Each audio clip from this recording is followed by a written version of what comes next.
As A designer ഞാൻ design ചെയ്യുമ്പോൾ ചില ടൈമിലൊക്കെ ക്ലയൻറ്റിൻ്റെ അടുത്ത് നിന്ന് റിജക്ഷൻ കിട്ടാറുണ്ട്. നമ്മൾ അത്രയും എഫേർട്ടും ടൈമൊക്കെ സ്പെൻഡ് ചെയ്തിട്ടായിരിക്കും ഓരോ ഡിസൈൻ ചെയ്യുന്നത്. പക്ഷേ ഈ റിജക്ഷൻ കിട്ടുമ്പോൾ എനിക്ക് ചിലപ്പോൾ ബുദ്ധിമുട്ടൊക്കെ തോന്നാറുണ്ട്. ഒരു ദിവസത്തെ ഫുൾ മൂഡൊക്കെ പോകാറുണ്ട്. ഇതിനെ നമ്മളെങ്ങനെ ഹാൻഡിൽ ചെയ്യാം? ഒരു നമ്മൾ നെഗറ്റീവ് ചിന്തിക്കുന്നതുകൊണ്ടാണ് അല്ലേ? ഇപ്പോൾ അത് വർക്കിൽ മാത്രമല്ല, ചിലപ്പോൾ നമ്മുടെ ലൈഫിൽ തന്നെ നമ്മൾ നല്ല നല്ല കാര്യങ്ങൾ ചെയ്യുമ്പോൾ അത് ചില അതിൻ്റെതായ ഒരു മോഡൽ പെർസീവ്ഡ് ആയിക്കോളുന്നില്ല.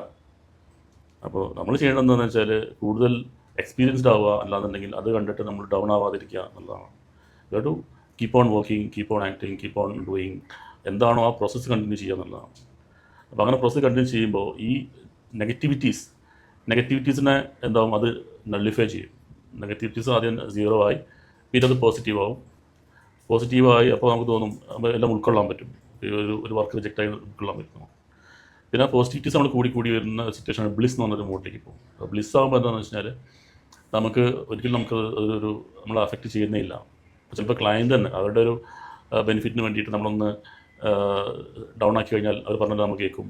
അല്ലാന്നുണ്ടെങ്കിൽ അവരുടെ ചിന്തയിൽ കൂടെ കാര്യങ്ങൾ നടത്തും എന്ന് ചിലപ്പോൾ അവർ ചിന്തിക്കും. അവരുടെ സൈഡ് റൈറ്റ് ആവാം, പക്ഷേ ഒരിക്കലും ഒരു ക്രിയേറ്റീവ് സൈഡ് നമ്മൾ ചിന്തിക്കാൻ പാടില്ല. കാരണം വെച്ചാൽ അവർ ക്രിയേറ്റീവ് അല്ലല്ലോ. അവരെന്താ ചെയ്യുന്നത്, അവർ സക്സസ് ഫാക്ടറിനെ ഫോളോ ചെയ്യുകയാണ്. ലൈക്ക് വേറെ ഏതെങ്കിലും ഒരു ആഡ് അവർ കണ്ടിട്ടുണ്ടാവും, അതവർ ഇഷ്ടപ്പെട്ടിട്ടുണ്ടാവും, അപ്പോൾ അതുപോലെ ചെയ്യാം. അങ്ങനെ ചെയ്താൽ മതി. അങ്ങനെ ചെയ്താൽ എങ്ങനെ ക്രിയേറ്റീവ് ആവുക? ഇല്ലല്ലോ. അപ്പോൾ അതുകൊണ്ട് അത് നിങ്ങളിൽ ഉള്ളിലുള്ള ആ ഒരു ക്രിയേറ്റീവ് പേഴ്സൺ അല്ലാന്നുണ്ടെങ്കിൽ ആ പ്രൊഫഷണലാണ് നശിപ്പിക്കുന്നത്. അതേസമയം തന്നെ മറ്റൊരു സൈഡോട് ചിന്തിക്കുകയാണെന്നുണ്ടെങ്കിൽ നമ്മൾ ചെയ്യുന്ന എല്ലാം ശരിയായിക്കൊള്ളൊന്നുമില്ല. അപ്പോൾ നമ്മൾ എത്രത്തോളം എഫേർട്ടായിട്ട് ഇടുന്നുണ്ട്, അല്ലെങ്കിൽ നമ്മൾ എത്രത്തോളം നമ്മൾ ചിന്തിക്കുന്ന റൈറ്റ് ട്രാക്കിലാണ്, അല്ലെങ്കിൽ അത് പിന്നെ അതിൻ്റെ ബെനിഫിറ്റ് ഉണ്ടാവും, അവർക്ക് ബെനിഫിറ്റ് ഉണ്ടാവും, ക്ലയൻറ്റ് ബെനിഫിറ്റ് ഉണ്ടാവും എന്നൊരു കൺവിക്ഷൻ നമുക്ക് വേണം. അല്ലേ? അതല്ലാതെ ആ ഒരു പ്രൊഫഷനോട് അല്ലാന്നുണ്ടെങ്കിൽ ജസ്റ്റ് മെക്കാനിക്കൽ മാത്രം കാണുമ്പോഴാണ് ഈ പ്രശ്നം വരുന്നത്. ഒരു വർക്കിൻ്റെ റിസൾട്ട് അല്ലെങ്കിൽ വർക്കിൻ്റെ ഒരു ഔട്ട്പുട്ട് എന്ന് പറയുന്നത് 2 രീതിയിലാണ്. ഒന്ന്, ആ വർക്കിന് ഒരു അറ്റൻഷൻ വാല്യൂ ഉണ്ടാവണം. 2, മോട്ടിവേഷൻ വാല്യൂ. അറ്റൻഷൻ വാല്യൂ എന്ന് വെച്ചാൽ പെട്ടെന്ന് കാണുമ്പോൾ അത് ക്ലട്ടർ ബ്രേക്കർ എന്ന് പറയുന്നത് വെച്ചാൽ അത് ശ്രദ്ധിക്കപ്പെടണം. അത് കണ്ടു കഴിഞ്ഞാൽ പെട്ടെന്ന് ഒരു ഡിഫറെൻ്റ് ആണ് എന്ന് തോന്നണം. പക്ഷേ അങ്ങനെ തോന്നിയുകൊണ്ട് മാത്രം ആ ആഡ് ക്ലിക്ക് ആയിക്കൊള്ളുന്നില്ല.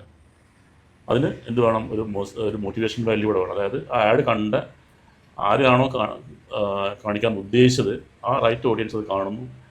ഒരു കുട്ടികൾക്കുള്ള ആഡാണെന്നുണ്ടെങ്കിൽ കുട്ടികൾ കാണുന്നു, ആ കുട്ടികളുടെ പാരൻറ്റ് കാണുന്നു, ആ പാരൻ്റ് ആയിരിക്കും അത് പർച്ചേസ് ചെയ്യുക.